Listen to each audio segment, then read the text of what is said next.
La verdad que nos ha sorprendido a todos y al mundo también ha sorprendido el revuelo en las calles en Cuba, y tiene que ver con protestas que se disparan aparentemente o en principio desde la superficie, lo que uno ve, por una cuestión sanitaria, pero seguramente, como en toda cuestión de política internacional, siempre hay algo un poco más profundo. Por eso hemos invitado a Ariel Umpierres, analista internacional, habitual columnista en Noticiero Regional Cooperativo, pero lo invitamos a Ariel para que nos cuente un poquito de esto. Ariel, ¿cómo estás?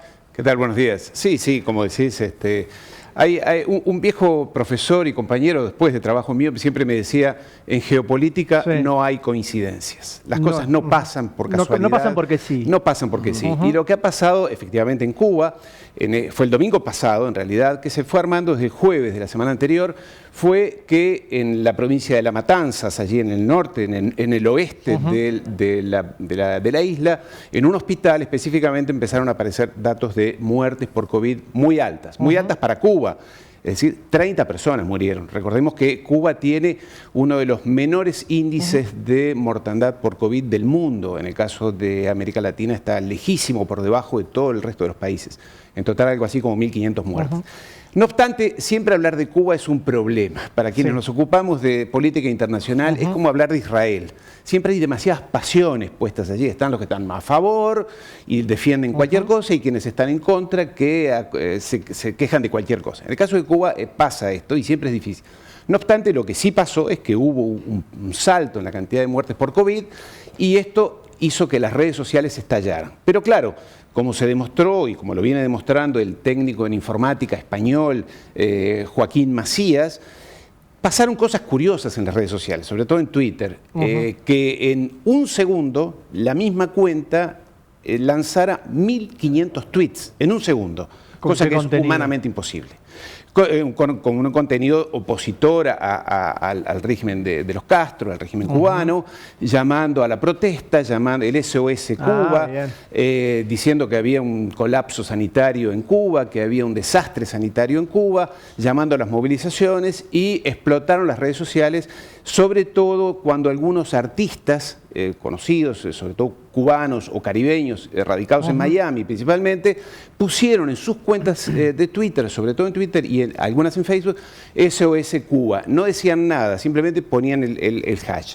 Y esto provocó que efectivamente salieran personas, como estamos viendo ahora, a las calles, y tienen todo su derecho a protestar, porque hay muchas cosas para reclamar, obviamente, en Cuba, pero esto no puede sacarse del contexto de lo que está pasando en el resto del Caribe, ¿no? ¿Está el fantasma de Washington quizás detrás de todo esto? Porque por lo que escucho me decís, bueno, sorprende que de manera masiva, en un segundo o en un minuto, hayan salido tantos tweets hablando de inconvenientes serios en Cuba. Exactamente. Automáticamente los artistas hacen lo mismo.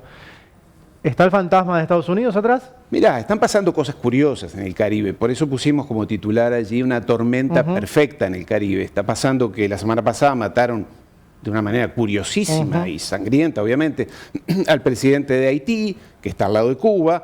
En los mismos días llegó a Colombia el director de la CIA, William Burns, quien dijo que iba, en principio, de una misión secreta, después los medios colombianos lo publicaron, iba para una misión sumamente delicada. Después se fue a Brasil, el secretario de Estado de Estados Unidos...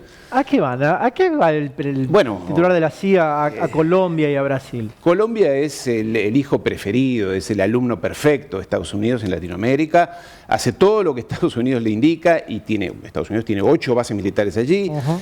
Hay elecciones el año que viene, hay un enfrentamiento con Venezuela. Venezuela declaró o denunció al presidente Maduro días atrás que habían desactivado un atentado contra él. Es decir, están pasando cosas en el Caribe, y para resumirlo en estos términos efectivamente hay problemas en Cuba, de esto no es innegable, pero pareciera que, a diferencia del gobierno anterior del presidente Trump, el presidente Biden y su nueva administración tiene la voluntad de jugar fuerte en Latinoamérica, sobre todo allí en Centroamérica, donde la presencia de capitales chinos en torno a materias primas y de empresas o del Estado ruso en temas de industria militar, apoyo militar. La semana pasada, el domingo en realidad, se reveló el hackeo informático más grande de la historia, que fue contra las Fuerzas Armadas de Colombia, una cosa enorme lo que ha pasado allí. que provino de Venezuela, quien no hubiera tenido la capacidad tecnológica para hacerlo. Se dice que fueron los servicios de inteligencia soviéticos, rusos en realidad, quienes de alguna manera ayudaron. En fin, están pasando cosas en el Caribe donde uno dice, bueno, quizás Estados Unidos quiera jugar más fuerte en esta región. Lo ha dicho, el secretario Blinken se fue al Vaticano el mismo día. Todo esto fue entre el jueves de la semana pasada y el domingo. En 3 días hubo jugadas muy fuertes. El secretario de Estado fue a ver al Papa Francisco, sobre todo a su jefe de gabinete, a decirle estamos preocupados por Venezuela, fue a hablar de Venezuela. Claro. Entonces hay toda una temática en torno a esta región que dice, como decía al principio, en geopolítica las cosas no hay coincidencia. ¿Por qué, Ariel, a veces se simplifica tanto? Hace unos días, uno lo ve en los medios nacionales, la discusión termina pasando por lo que pasa es que Estados Unidos nos bloquea, lo que pasa es que ustedes son unos tiranos, lo que pasa es que Castro es un dictador, lo que pasa es que Estados Unidos nos bloquea. Termina siendo una discusión sonsa y hasta debates, la verdad que muy poco profundos, como se han dado con el presidente del Partido Comunista o uno de los representantes del Partido Comunista intratables, donde pobre chico, bloqueo por un lado y tiranía por otro. Nosotros estamos así, el pasa es que somos dictadores porque ustedes nos bloquean. Pero hay más allá. ¿Por qué tanta presión de Estados Unidos sobre Cuba? ¿Por qué se mantiene este bloqueo? Porque Cuba está a 80 kilómetros de Estados Unidos. A ver, te voy a hacer preguntas que podría ser nada. Me reseteo. Correctas. ¿Y cuál es el problema? Y geopolíticamente es muy grave. Porque en el año 62 Rusia, en aquel momento la Unión Soviética, le puso misiles allí. Entonces era atentado directo contra. Te respondo, pasaron 70 años. Bueno, la segunda razón, muy importante y no es menor.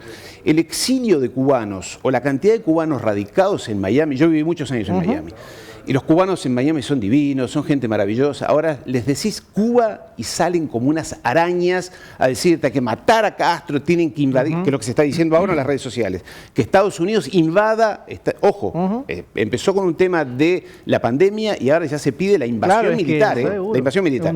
Los cubanos allí son muy importantes, definen las elecciones presidenciales de los Estados Unidos, lo define el estado de la Florida y son cubanos anticastristas a muerte, entregan la vida por ello. Tengo cantidad de amigos que me han dicho todas las cosas que te imaginas sobre Castro y el régimen cubano y que están felices con todo lo que está pasando ahora.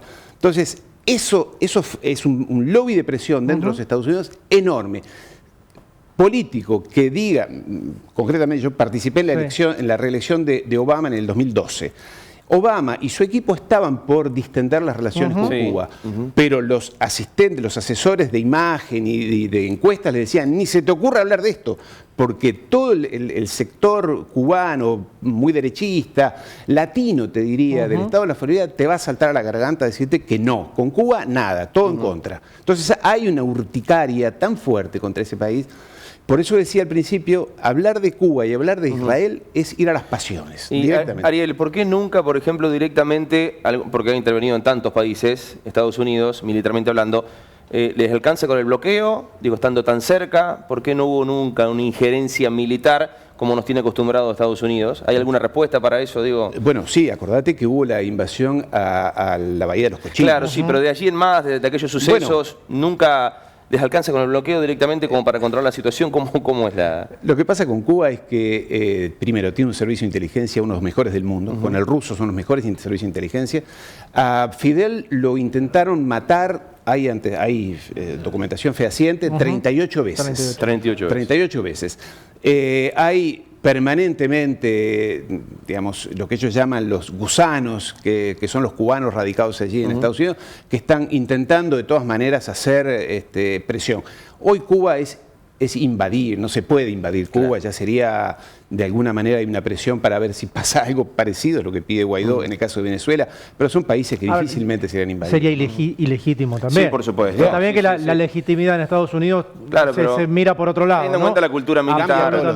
De hecho, pero no tendría por qué hacerlo. Claro, el tema de Bahía de los Cochinos también hay, de disidentes cubanos, es como que Estados Unidos estaba detrás, pero es como que aparecía como una cuestión que venía desde los cubanos a tratar de recuperar lo suyo, ¿no? Se demostró que la CIA estaba detrás, que que el propio presidente Kennedy, aquel que mataron, dijo un poco de tiempo después que había sido el peor error de su presidencia haber apoyado a estos improvisados. Bueno, días atrás, esto fue la semana anterior. A Kennedy le costó la vida eso también. Claro, claro. Cuando mataron la semana anterior al presidente de Haití, se demostró que había, bueno, se demostró no, los capturaron mercenarios colombianos que responden, incluso había informantes de la CIA, del FBI y de la DEA inmiscuidos en este. Entonces, el Caribe es una zona extremadamente caliente, donde pasan cosas de un lado al otro, donde Estados Unidos se juega muy fuerte y sobre todo Estados Unidos quiere volver a América Latina. Al único país que realmente Estados Unidos creo yo que no le interesa, curiosamente, es la Argentina. La Argentina es un país que salió... ¿Somos un caso perdido ya? No, es un país que, bueno, tiene una tradición. Estados Unidos, yo creo que hay dos países que...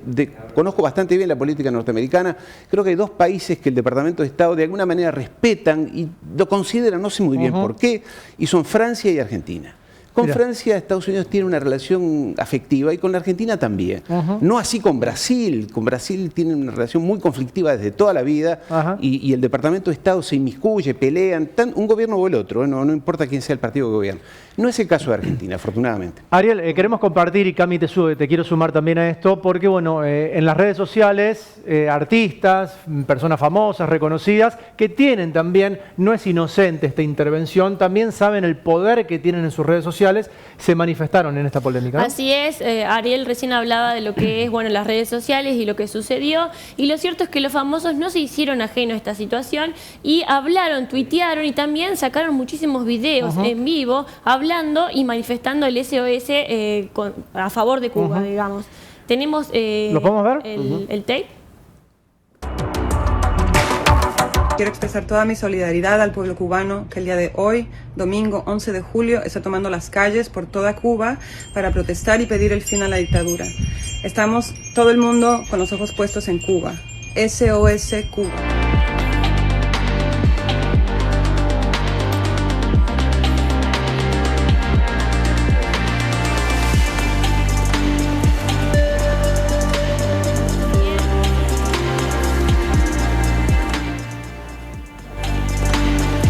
Raúl Alejandro, bueno, ahí tenemos a Bichota, Karol G, Residente Calle 13, que también hizo un video.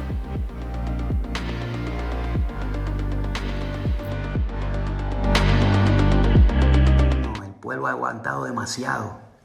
Y aunque el embargo no afecta directamente la ineptitud en el manejo del COVID, el embargo sí afecta colateralmente a la economía del país, la cual es crucial en medio de una pandemia. Pero también este embargo ha sido la excusa del gobierno cubano por años ante cualquier error cometido por ellos. Como dice un meme por ahí, para los que dicen que lo del embargo es una excusa, la solución es fácil. Quiten el embargo y así el gobierno cubano no lo puede usar como excusa. Ahora, el gobierno cubano tiene que decidir si va a actuar con la misma represión con la que ha actuado el gobierno colombiano, en donde han matado gente, desaparecido jóvenes, amenazado familias, o si van a cambiar la historia de los gobiernos represivos latinoamericanos para actuar de manera distinta, en donde se entable una comunicación entre los líderes de las marchas y el gobierno para que así ocurran los cambios que quiere el pueblo. Se supone que los gobiernos sean empleados públicos al servicio del pueblo, pero a casi todos los gobiernos cuando llegan al poder parece que se les olvida. Al final todos los gobiernos critican a sus contrarios y lo mismo pasa con la gente y sus ideales, lo que nos lleva a la paradoja de algunos puertorriqueños de luchar por la libertad de los países reprimidos, menos por el nuestro. Esa contradicción de Puerto Rico en donde el gobierno llama al pueblo cubano a manifestarse, mientras que en su propio país nos reprimen con la fuerza de choque cuando nos manifestamos. Bueno, es un poco lo que decíamos recién. Famosos que hablan. Allí hay dos comentarios que hacer. Sí. Primero, en la mayoría de los casos habrán visto que aparece solamente el hash. Sí. SOS Cuba. No hay compromiso. Alejandro Sanz, sí. Ricky Martin. Lo hice porque alguien me dijo, o porque mis fans me pidieron que lo hiciera, o porque, y esto es lo segundo muy importante que está pasando, y tengo amigos que están en el negocio del arte, de la cultura allí, es los productores y discográficas son cubanos radicados en Miami, anticastristas, y a sus propios artistas les están pidiendo, no te diría que los están presionando, pero les están sugiriendo que estaría bien. Es más, se sabe que hay artistas cubanos que quieren triunfar en Estados Unidos, que si no critican al régimen cubano, no entran. En las grillas televisivas y de radios. Entonces, por eso decía, no hay coincidencias en geopolítica, siempre hay que mirar un poco más allá, que es lo que tratamos de hacer aquí en la columna, tratar de mirar un poco más allá, de entender lo que está pasando. A mi entender, y como síntesis, lo que se está preparando, o lo que quizás Washington quisiera que pase, es que haya algo así como una primavera árabe en el Caribe. ¿Te acordás? El 2010, 2011, allí en Egipto, en Libia, en Siria, en la zona del norte de África, se armó con el mismo esquema que este. Es decir, siguiendo lo que es un famoso caso, el manual de Sharp, que es el manual del cambio, de los golpes de Estado suaves, de los golpes de Estado mediante redes sociales, generación de desacreditar al gobierno, tratar de provocar que caiga el gobierno, porque claro, como decía acá Luchi, no se puede hacer un golpe de Estado, o no se puede hacer una invasión. Y golpe de Estado interno no lo va a haber porque no hay bases sociales. Se intentó hacer en Venezuela, nadie quiso dar el golpe de Estado, Guaidó fue un fiasco total. Entonces se están tratando de provocar una primavera del Caribe, es decir, generar a través de las redes sociales descontento, etcétera. Y esto quizás sea la apuesta de Washington en estos momentos. ¿Es imaginable en los próximos 10 o 20 años una Cuba totalmente distinta? Una Cuba quizás democrática y una Cuba sin los bloqueos, sin los embargos, digamos, tratando de dejar de lado o guardar en algún cajón toda esta cuestión histórica, geopolítica e ideológica? Yo creo que sí. Creo que sí, y deseable. Tengamos en cuenta que el año pasado, cuando hubo el cambio de mando entre Raúl Castro y el nuevo presidente, el Congreso del Partido Comunista de Cuba dijo: nuestra apuesta es, en los próximos años, a 3 objetivos. El primero de todos, mejorar las relaciones con los Estados Unidos. Segundo, obviamente, sacar el bloqueo. Esto en las Naciones Unidas hace un mes. La Asamblea General de Naciones Unidas, 184 países pidieron la eliminación del bloqueo. El único que se opuso fue Estados Unidos e Israel. Y la semana pasada, el mismo presidente de México, López Obrador, dijo: para empezar a hablar de Cuba, lo primero que hay que hacer es eliminar el bloqueo, porque con una condición de bloqueo no hay ningún gobierno que se vaya a flexibilizar. Yo creo que sí, para responder a tu pregunta, creo que sí, que va a haber un cambio, es necesario, es deseable, y creo que la nueva dirigencia de Cuba, y sobre todo los jóvenes en Cuba, quieren algo diferente, quieren, obviamente, ya son 60 años de gobierno monolítico, llamarlo dictadura, llamarlo como quieras. Y con los últimos 30 que han sido muy duros, después de la caída de la Unión Soviética, claro, realmente una economía colapsada. Vos imaginate que más de la mitad de los ingresos de Cuba provienen del turismo estos últimos 2 años. Cuba no hay un turista. Entonces hay una situación gravísima. Para darte una idea, mira cómo podés pretender que el gobierno de Cuba se flexibilice cuando Estados Unidos en plena pandemia le agrava las sanciones. Por ejemplo, ahora no pueden haber remesas de dinero de cubanos, de familiares de cubanos hacia Cuba, de dinero como pasa en México, como pasa en Centroamérica, que los emigrados envían dinero a sus familias. Eso no se puede hacer más.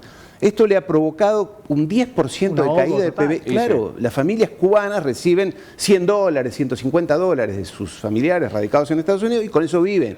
Eso Estados Unidos lo prohibió. Ahora no puede haber más eso. Hay una deliberada actitud de ahogar, asfixiar. Entonces vos no podés pretender que el otro te responda con flexibilidad. Eso no existe y no va a ocurrir. El gobierno de Estados Unidos lo sabe. Entonces van a una situación de choque que no es buena, no es deseable y sobre todo que planee esta opción de invasión. Y cae sobre el pueblo que en estos casos siempre es el que paga todo, absolutamente todo, ¿no? Que es el que paga y el que más la sufre, entonces provocan estas manifestaciones. De todos modos, la violencia no está cesando en estos días tampoco, más allá del apoyo que se le puede dar con el SOS Cuba a la población y demás. Metieron presa a un influencer, vos hablabas de la juventud recién, en vivo, mientras ella grababa, se metieron a su casa y la liberaron y ella dijo que la demandaron, me llevaron por hostigación a delinquir, que es promover las campañas de manifestación. Dijo que no la maltrataron ni la golpearon, pero que tiene una causa y la detuvieron y bueno, miraba las noticias que también está pasando en el día de hoy, entraron en la casa de una persona y le llevaban al marido, la mujer gritaba muy fuerte. Te comento, en Estados Unidos, si vos en las redes sociales criticás muy fuerte al presidente de los Estados Unidos, pasa lo mismo. a los 2 días viene el FBI y te toca la puerta. Y si dijiste cosas muy feas o dijiste algo que querés, no sé, ponés en tus WhatsApp la palabra bomba, atentado, al día siguiente está el FBI en tu casa. Claro, claro. Sí. Y digo, y cuanto es cierto que se dice que el gobierno bloqueó los servidores de Internet estos días y no hay redes sociales, en Estados Unidos, al presidente de los Estados Unidos en ejercicio lo bloquearon en todas las redes sociales. A Trump, ¿se acuerdan? En el pasado lo comentamos Sí, aquí. ahora está llevando acciones como para que le devuelvan la cuenta. Por favor, al presidente en ejercicio le bloquearon la cuenta porque iba en contra de lo que estaban diciendo algunas personas. Entonces, y hubo un atentado o un acceso violento al Capitolio, al Congreso de los Estados Unidos, en fin. Depende con la vara que lo mires. Y pasan cosas horribles en Cuba o graves, pero en Colombia no sé cuántos muertos van en las últimas semanas. En Francia hubo 50 o 60 personas a las que le arrancaron los ojos en las manifestaciones, la policía. Y nadie se le ocurre pedir una intervención, pedir una invasión, pedir la caída del gobierno. Entonces depende con la vara que se mire. Nuestra idea acá, y es siempre nuestro objetivo en estas charlas, no es estar a favor o uno de otro, sino es dar un contexto y tratar de que la persona que está del otro lado, que seguramente, como en el caso de Cuba, como en el caso de Israel, ya tiene su corazón y le cuesta cambiar, entienda que bueno, que hay cosas que hay que contrabalancear. Ariel, muchísimas gracias por estar aquí con nosotros.